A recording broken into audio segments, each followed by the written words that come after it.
এই super tasty নাস্তাটা মাত্র 10 মিনিটে তৈরি করে দেখাবো। হাই গাইস, আসসালামু আলাইকুম, welcome back to my channel.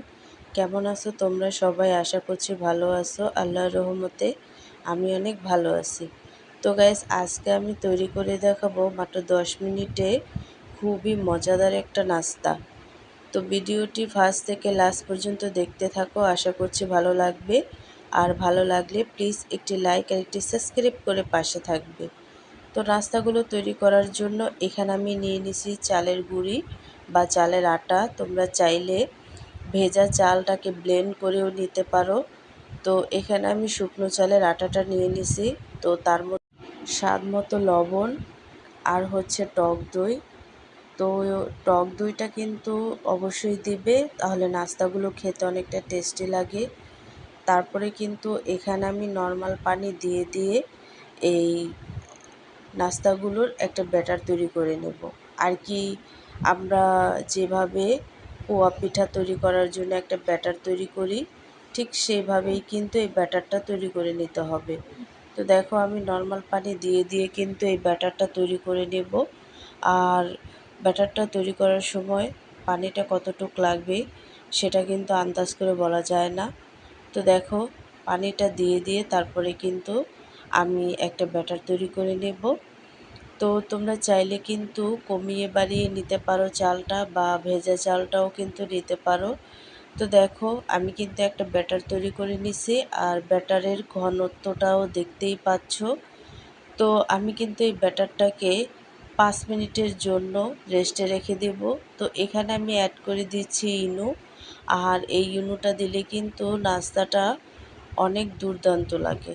তো দেখো, সামান্য একটু ইনো দিয়ে দিচ্ছি। দেওয়ার পরে কিন্তু ইনোটাকে ভালো করে মিক্স করে তারপরে কিন্তু আমি এই ব্যাটারটাকে 5 মিনিটের জন্য রেস্টে রেখে দেব। তো দেখো, এইভাবে অনবরত নেড়ে চেড়ে তারপরে কিন্তু আমি ব্যাটারটাকে 5 মিনিটের জন্য রেস্টে রেখে দিয়েছিলাম। তারপরে দেখো, একেবারেই কিন্তু ব্যাটারটা ঘন হয়ে গেছে। তো এখন আমি নাস্তাগুলো তৈরি করে নেব। তার জন্য কিন্তু একটা তাওয়া বসায় দিছি। আর এই তাওয়ার মধ্যে কিন্তু ব্যাটারটা দিয়ে তারপরে কিন্তু আমি এই চামচের সাহায্যেই কিন্তু ব্যাটারটাকে গোল একটা শেপ দিয়ে নেব। তো দেখো, এভাবে করে ঘুরিয়ে ঘুরিয়ে নিলেই কিন্তু গোল একটা শেপ হয়ে যাবে। আর কি আমরা চাপটি যেভাবে তৈরি করি সেভাবে করেই কিন্তু এই নাস্তাটি তৈরি করতে হবে। তো দেখো, ঘুরিয়ে ঘুরিয়ে তারপরে কিন্তু গোল একটা শেপ দিয়ে আমি এই নাস্তাটিকে ঢেকে দেব। তো দেখো, আর নাস্তাটি হতে বেশি একটা সময় লাগে না। তো দেখো, আমি কিন্তু ঢেকে দিচ্ছি আর নাস্তাটা কিন্তু হয়ে গেছে। তো হয়ে যাওয়ার পরে দেখো, অনেকটা জালি জালি হয়ে গেছে। আর এই পর্যায়ে কিন্তু আমি নাস্তাটিকে তুলে নেব। আর এই নাস্তাটি খুব সহজেই কিন্তু তুলে নেওয়া যায়। তো দেখো, আমি একটু কাছ থেকে দেখাচ্ছি।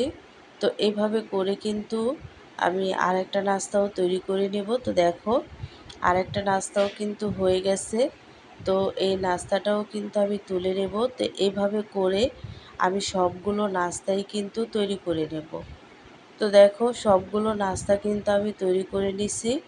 আর খুব সহজ করেই কিন্তু এই নাস্তাটা তৈরি করে নেওয়া যায়। তো তোমরা কিন্তু ঝটপট চাইলে বিকেলের দিকে এই নাস্তাটা কোনো রকমের ঝামেলা ছাড়াই কিন্তু এই নাস্তাটা তৈরি করে নিতে পারো। এই নাস্তাটা খেতে যে কোনো তরকারি বা ভর্তার সাথে খেতে কিন্তু দুর্দান্ত লাগে। তো অল্প কিছু সময়ের মধ্যেই কিন্তু এই নাস্তাটা তৈরি করে নেওয়া যায়। ছোট থেকে বড় সবাই অনেক টেস্টি করে খেয়ে নেবে। তো তোমরা কিন্তু বাসায় একবার হলেও ট্রাই করবে। তো আজকের রেসিপিটি কেমন লাগছে অবশ্যই কিন্তু কমেন্টে জানাবে। তো অন্য কোনো রেসিপি নিয়ে তোমাদের মাঝে আবার চলে আসব। আজকে এই পর্যন্তই। সবাই সুস্থ থাকবে, ভালো থাকবে। আর নাস্তাটি কেমন হয়েছে অবশ্যই কমেন্টে জানাবে। তো এই নাস্তাটি অবশ্যই ট্রাই করবে।